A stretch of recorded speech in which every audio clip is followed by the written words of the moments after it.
Good morning, HubSpot Nation, LinkedIn friends. Welcome to another episode of Let's Build Profoundly. We're here with another profoundly certified pro, Connor Skelly. How you doing, man? Good, Chris. How are you? Appreciate you having me on. I am doing wonderful. Happy to have you on, and we'll dive right in because we're here to introduce you to the ecosystem the best that we can. And it starts with your HubSpot expertise. If you can share what it is and how you got it. Yeah. Like many or probably most of the pros, it's definitely a journey. So like when I kind of been in B2B marketing and sales enablement for like 10 years, roughly, 11 years. And the first kind of third of my career was just like generalist, we have a new project or an issue, throw Connor at it, he'll figure it out. And so that was like trial by fire in a lot of ways with a lot of different types of work in marketing and sales, and decided to go into freelancing full time, still pretty early in my career, probably with a bit of arrogance, and eventually got to a marketing director position at one of my clients where I was introduced to HubSpot. I was familiar with the company, watching from afar, but got more of that hands-on experience with it. And so I became the de facto sort of owner and built out all the marketing, sales, account management stuff inside of HubSpot. And so that's where I got really familiar with the product. And when I was leaving that role, I wanted to get more into the operations world. Just kind of given my experience in freelancing, working with dozens and dozens of different companies, seeing how different marketing and sales teams do or do not work together, like the operations piece became very interesting to me. I wanted to take some time off after that role. The world didn't let me. I got some organic opportunities around that exact thing for HubSpot. So consulted on that for probably about 8 or so months. And then in July of 22 is when I formally started my operations agency vision for HubSpot businesses. July of 22. So just almost 3 years old now. Can you believe it? Almost. Yeah, almost. Toddler. Yeah. So take me through, since I love getting this take from people who have been in it, for a while. Mhm. The evolution of 10, 11 years ago, just a marketing tool, now a full platform. How has that kind of changed your conversation with users, but also I know you do a lot of work with the rest of the ecosystem, other partners, things like that. How have you approached it? It's it's become much more like holistic, the conversations. Like there's more of a, maybe argument's not the right word, but there's more of a reason to bring in other people in an organization from other functions that typically maybe you wouldn't have. I think part of that has been a significant perception change in users of what HubSpot can do. Having the CRM product for what year is it? 7 years, 8 years, 9 years, something like that. And so I think it's really gone a long way, and we've been a partner for most of that time.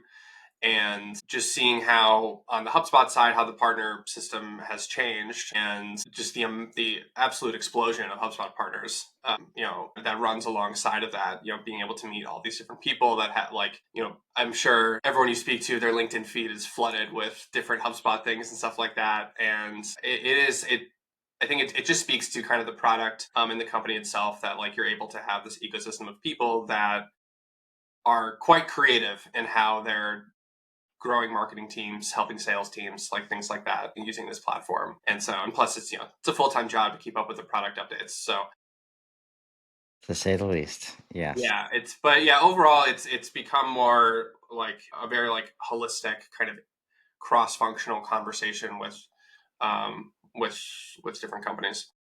Yeah. So you mentioned keeping up with product updates. How do you go about doing that? My LinkedIn feed is like the best way to do it. It's like it's usually filled with some non-HubSpot stuff, but it's here's how you do this thing in workflows, and here's this new product update that you probably didn't know about. That's just my entire LinkedIn feed. Um, Probably once a day, I'll scroll through it, and there's usually something in there that I'll share internally with the team. I'm like, hey, we have several clients that would fit with this. Let's explore it. Um, and we have kind of an internal thing on a monthly basis. We're checking the product updates page and stuff like that. And our clients do a pretty good job of letting us know. We've heard about every single one is brought up like Breeze AI, Yeah. and because you can't escape it. That's definitely forced us to really get into that as well. Yeah. No, I think that's a good plan. Sounds like you've got a nicely manicured LinkedIn feed. Yeah, And now, even though a lot of people are noting it somehow as a downside, I think LinkedIn is learning that when there's so much content, it's hard to keep up. So we're starting to see week old, 2 week old posts, yeah, and super helpful in terms of HubSpot content, whether you're creating it or looking to consume it, because here today, gone tomorrow is not necessarily the best way to keep up. So it's good to hear you found some value there. Outside of HubSpot, who is Connor Skelly? let's see. Try to define it in so few words. Drummer, at dad, son. You know, Okay. but yeah, spend a lot of time. Hang out with my wife, playing video games, playing Xbox, going to concerts, things like that. Okay. What kind of games are we playing right now? I'm into two. Usually have like one with her or like with my friends, and then one I'm just playing for myself. So one is called Predecessor, which is like I never played it, but it's like apparently like a League of Legends type of Okay. game. That's really fun. And then another one's called Grounded, where you're like a little miniature kid shrunken down in a backyard and you have to survive. Nice. Yeah. Honey, I Shrunk the Kids. Never Yeah. Basically. gets old. Cool. Yeah, that's been interesting over the last year to kind of connect the gaming community to HubSpot community. There's a lot of gamers out there. Yeah. I anticipate at some point in the Profoundly community, I wouldn't be surprised if a gaming channel of some sort is Oh yeah. started up. Yeah. That's a good idea. And it's been, to create kind of a odd bridge between that, it's been something that I was thinking about ahead of this conversation was like my um, like increased interest in like the operations world in the past several years. Concurrently, the types of games that I've been interested in, which are like builders, like automation type of game things, or like Yeah. that type of stuff, or like if a game has that component, I'm like immediately attracted to it. So, and I think a decade ago that part of my brain wasn't really there because I didn't have kind of all that sort of experience and stuff and that interest. So, um, Do you remember when that clicked for you as far as like wanting to focus on building and connecting and automating stuff? I think it was probably like halfway, but like halfway through my role in that marketing director position where I was really cutting my teeth with HubSpot. There were significant. I mean, the CRM was not a mature product, but well underway at that point. I think they were probably investing a lot in the service hub side, if I remember correctly at that time.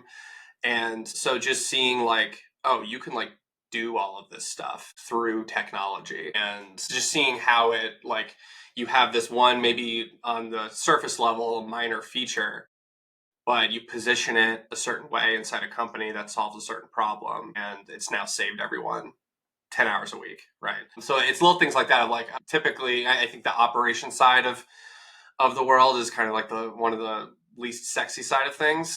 And so, but seeing kind of that direct impact was where I was like, oh, this is like a pretty fun, interesting place.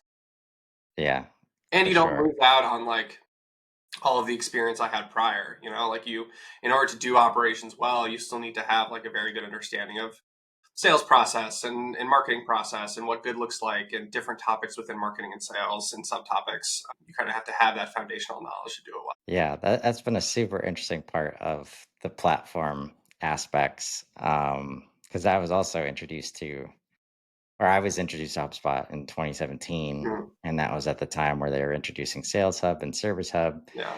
So it's never been just a marketing tool for me. Is that? It sounds like is that the kind of challenge you're usually helping clients with? Is like getting more, or how are you? What kind of challenges are you focused on day to day? Yeah. So, I mean, we're an operations agency. So we work with marketing and sales and client success teams, getting them the most value out of HubSpot, helping with, defining or refining process, which is kind of a mixture of strategic and tactical things. The stuff that a lot of HubSpot partners do as well, like trainings and stuff like that, which buttons to push, that type of thing. But I say this to everyone, especially on sales calls, like there's a million ways to build the same thing inside of HubSpot. So a lot of the work that we do is figuring out ideal outcome, reverse engineering that to current state, what's missing, what's not, things like that, and then figuring out what is the right sort of implementation inside of HubSpot. So yeah, it's I don't face the issue anymore really of like the perception of HubSpot as a marketing automation platform solely. I think that's sort of gone, at least in my experience. But I share the same view as you of like I never really viewed it as that because it's like, guys, look at all this other stuff. Like it's not Yeah. just for sending out emails, you know. And we do have clients where like they'll use HubSpot for marketing, Salesforce or another tool for sales, something like that. But we're seeing a lot of just throw it all into one, you know. Just makes Yeah. more operational sense. Yeah. That's what I've seen too. And definitely there are still some spaces, the same kind of spaces that have trouble adopting CRM in general that see HubSpot as a marketing and sales tool only. And Mhm. it's been interesting, like targeting that bridge to help them cross to where it's like, oh, it can do more. Like Yeah. it doesn't matter how you describe what could be done until you've crossed that bridge and like, oh, HubSpot is not just the marketing email tool. Yeah. Yeah. Getting people, that's why I think like definitely with my business on the operations side, I'm sure this is very true for a lot of other partners. It's very difficult to, you know, sell to people that are not problem aware, which is very true for all kinds of businesses, but I think it's especially true for like the broad sort of CRM space. Because if you don't know that that problem's in front of you, like it's time consuming and it's you need visuals, like you need use cases to like really um, get them over to that side. I mean, we've had clients that they were doing 5 million a year running their sales team out of a group chat, group text chat. Which more power to you. That's really impressive. Yeah. But it gets to a point where it's like, you know, so ideally you're very proactive in that decision making, but a lot of times it's, you're doing it too late, or undoing some um, inconsistent or bad at the time decision making when it comes to operational process or CRM usage and stuff like that. So that's also a lot of what we do is undoing things as well. Because Okay. it and it should be undone or it should change because as the business scales, more probably needs to change than you think, and you don't think about it until the problem's hitting you in the face. Is that the kind of like, can you just describe, is there a specific problem that you're usually like people are usually finding you for? Most of the clients that we start with happens to be on the sales operations side, which makes sense. They're typically the ones primarily using it, closest to revenue, easier to justify the cost in a budget, right? And so buckets of work there, following up with leads, lead management or nurture, which can overlap with marketing and sales depending on the business and the team structure, kind of pipeline management, deal management. A lot of the times the ideal outcome is good reporting. And for many of the teams that we work with, and so what I always say is like a good report comes down to the question that you want to answer. But behind that question is there's specific data points that sum up to that question. Where I think a lot of people, especially people that aren't in it every day, are like, yes, if you have the like good data, that's great. But what is the process that enables that data to be consistently accurate and available? So I think like that's definitely a lot of the world that we play into is like, this data is accurate, but the way that it's being set or things like that, maybe it's entirely manual or it's too automated or things like that. And so figuring out like the process that enables that thing is another sort of category that we'll focus on, which comes down to like tactical HubSpot usage or just like operational process or things like that. Yeah, no, that resonates a lot. Often connecting dots that haven't been connected before in terms of people and process with like data that actually enables, the questions that people are asking. And that's always been a challenge for me as some from the manufacturing space and the owners and CEOs and operations leaders there are used to, managing things like Lean Six Sigma and building these just really complex, quality management systems. Mm. And then when I finally came into the consulting side, and I had always wondered what the disconnect was, like, because I'm hearing all this advice from the HubSpot sphere. It's like, it makes so much sense. Why aren't our leaders getting it? But then I come over and there's a lot of something I like to challenge is this keep it simple, Yeah. mentality when we're building complex systems, like whether we want to or not, like Yeah. HubSpot is now a complex system. And if we can't tell that story to the leader effectively, how can they possibly resource it like effectively? So in terms of like how you explain this connect, so I'll just use an example. Like we want to have, shipping information on a website page, like or tracking information go out in an email.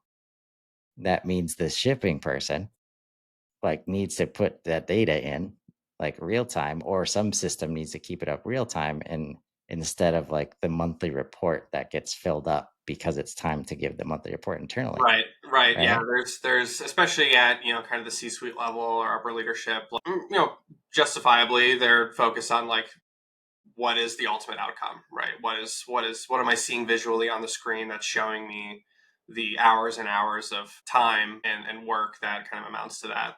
Yeah, I mean, like I think one thing that I experience a lot is, you'll have an ideal outcome that is very simple. Like, I want a dashboard with these three reports. And then you start asking the questions of, okay, like, how is this data sourced? Or like, who does it? Or what system does it pull from, right? And either the answer is, I don't know, or it's the most convoluted process that you've, ever heard of. And it's like, well, if you just change this one thing, this person no longer has to do this thing they're spending an hour every week on. And yeah, like a lot of what we do, especially like kickoff calls and things like that, is just asking a lot of questions that they've either haven't asked themselves in a while, refused to answer themselves, right? Because a lot of it can speak to like existential business things. If we change this one thing, does this fundamentally change our business model, right? And often it's not that deep, but I do empathize with like, changing things as a business owner myself. It's difficult to get away from the reins, but it's a problem it's a good problem that every business has. It's just the operational changes. But yeah, not realizing the human time or the system time or the overall process to like enable something as simple as populating an address field in an email is something I think is very underrated. Yeah, Yeah. yeah, and definitely the RevOps boot camp from HubSpot helped me understand that. Mhm. Because when I was on the inside leading marketing and leading digital transformation, I could get, buy-in and alignment on the idea of customer experience first and like content and all these things, but I didn't have the RevOps like Mhm. understanding. So I wasn't in control of any of the data and the systems that needed to work for this stuff to work. So that really helped me understand the importance of mapping and process and really getting everybody in the room that is going to be impacted by these changes. Because like you feel like handcuffed, like if you're your marketing manager or content specialist or like a sales rep, inside sales rep or something, like you feel kind of handcuffed when you're like, I want to do this thing, I understand my job well, I want to do this super basic thing that if it's your job you probably think it's basic. Why doesn't this thing work? And then you realize this is a larger thing. And that's what we found is that like unlock for a lot of existing HubSpot customers of figuring out like additional usage of the platform, how to, you know, leverage a different hub or something like that. Is you got to put like a live use case in front of them and see like this one thing that you do every day actually has a significant impact on this other team or something like Yeah. No, that's see it to believe it is a big part of HubSpot adoption and HubSpot buy-in. So we've got an event coming up, Foundly Kickoff, March 6th. We've got 8 tracks: HubSpot admin, integration developer, web developer, RevOps, marketer, AI, founder, and solopreneur. As I list off all those words, which one are you looking forward to the most? since it, selfishly, I would say probably a mixture between admin and RevOps, since that most aligns with what we do. But as your average kind of nerd, stuff, I'll always be interested in it, right? The good and the bad. But yeah, I mean, like, I'm excited for all of them, to kind of give you a cop out answer.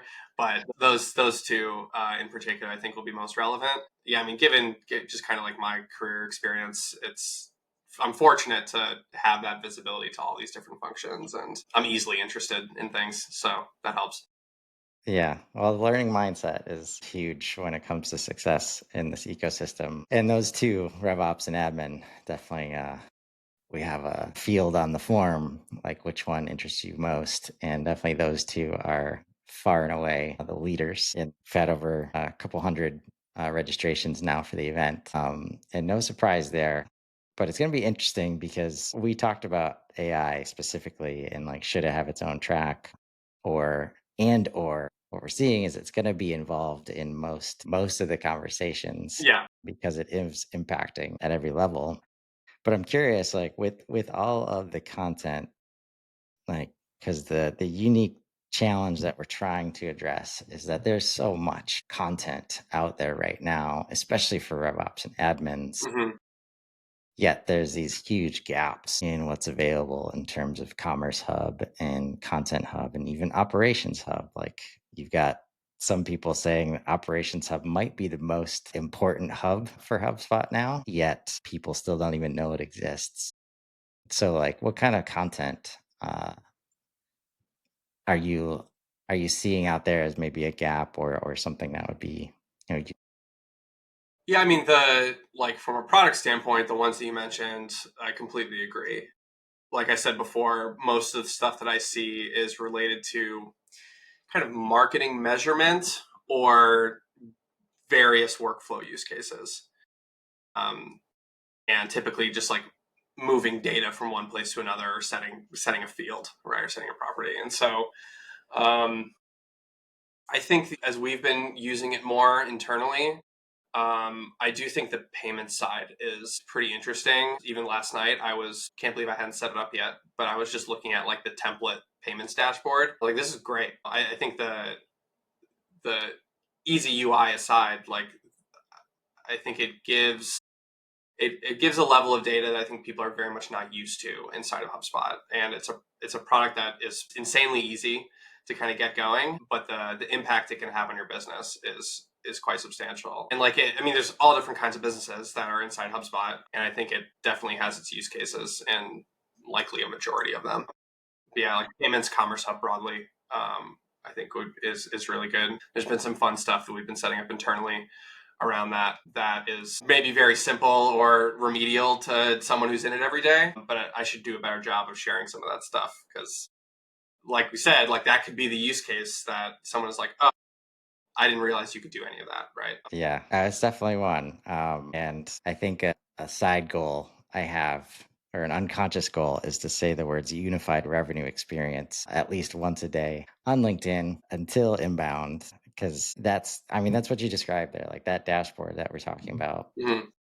It's so easy to set up just visibility to revenue. Like every business has revenue, and I'm really excited for what the cash flow team is bringing to the table, and gonna see how that gets crafted into the system. Yeah, because Um, typically, like, HubSpot kind of stops at booked revenue, right? And I definitely caution people when they're like teasing out they want to pull a P&L out of HubSpot, and I'm like, that's a lot more work than you want it to be. Um, integrations aside, but so there's definitely some like do's and don'ts, I think, there. yeah, Yeah, Commerce Hub in particular, I think, gives a lot more transparency to many more teams inside companies, where again, you don't have to be using the thing every day, but the data is there and the use cases are there for you to start to kind of dip your toes into it, which is how you start to really build out usage and operational efficiency. yeah. Well, it's good to know that I have a partner in education there, Yeah. because I think Commerce Hub is going to be a big deal all year as we see CPQ come into play Yeah. and just a billing management. And surprise, if you really want a unified view of your customer, you need to know how much they're paying you. So Hot we're take. gonna have that. We're gonna make that easier than ever this year. So it's been awesome to chat with you, Yeah, Connor. you as well. If you're watching this out there and you want to be a profoundly pro like Connor, head over to profound.ly and click on the Give HubSpot Help button to sign up to be a pro. And you can also easily see CTA on the front page, on the homepage, to sign up for the Profoundly Kickoff on March 6th. It's going to be a fun time. Thanks so much, Connor. Thanks, Chris. All right. Have a great day, everybody.